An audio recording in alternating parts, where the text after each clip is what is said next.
Shalom saudara-saudara yang dikasihi Tuhan Yesus Kristus.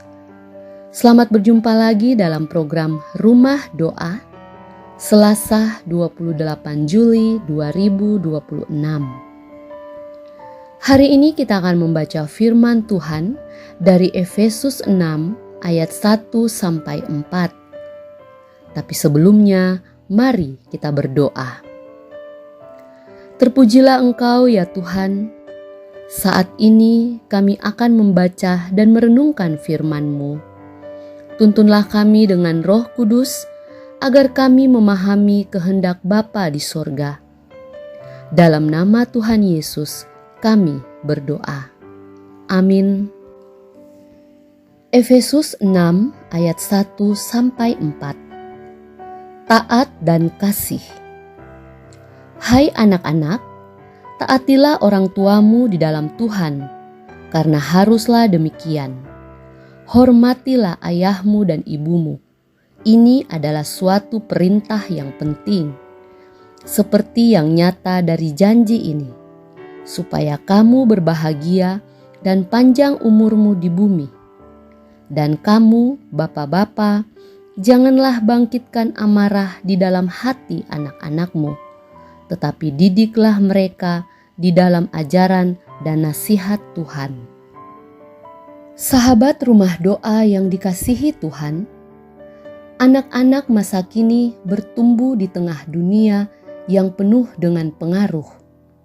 Mereka belajar bukan hanya dari orang tua dan guru, tetapi juga dari media sosial, tontonan, teman sebaya, bahkan kecerdasan buatan.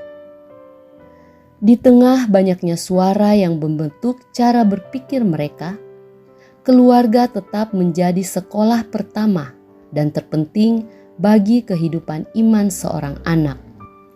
Itulah sebabnya Rasul Paulus menasihati agar anak-anak taat kepada orang tua di dalam Tuhan, sementara orang tua diminta untuk tidak membangkitkan amarah anak-anak, melainkan mendidik mereka dalam ajaran dan nasihat Tuhan. Hal ini menunjukkan bahwa pendidikan iman bukan hanya soal mengajarkan apa yang benar, tetapi juga bagaimana orang tua menghadirkan kasih, keteladanan, dan komunikasi yang membangun. Anak-anak lebih mudah meniru apa yang mereka lihat daripada mengingat apa yang mereka dengar.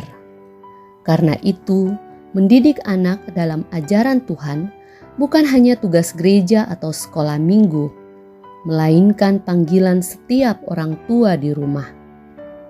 Luangkan waktu untuk berdoa bersama, membaca firman Tuhan, mendengarkan pergumulan anak, dan mengajarkan nilai-nilai Kristiani melalui kehidupan sehari-hari. Ketika anak berbuat salah, arahkan dengan kasih, bukan dengan kemarahan yang melukai. Sebaliknya, ketika anak melakukan hal yang baik, berikan apresiasi agar mereka terdorong untuk terus bertumbuh. Anak-anak yang dibesarkan dalam kasih, disiplin yang benar, dan teladan iman akan memiliki dasar yang kuat untuk menghadapi berbagai tantangan zaman. Dengan demikian, keluarga menjadi tempat di mana setiap anak belajar mengenal Tuhan, mengasihi sesama, dan hidup sesuai dengan kehendak-Nya.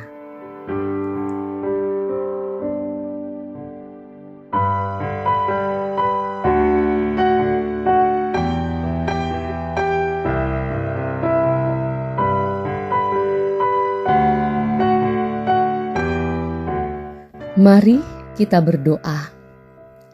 Ya Tuhan, terima kasih atas anak-anak yang Engkau percayakan kepada keluarga kami sebagai anugerah yang berharga. Berikanlah hikmat kepada kami sebagai orang tua agar mampu mendidik, membimbing, dan menjadi teladan yang baik bagi anak-anak sesuai ajaran firman Tuhan. Kiranya setiap anak dalam keluarga kami bertumbuh dalam iman, kasih, dan ketaatan kepadamu, sehingga menjadi berkat bagi sesama. Amin.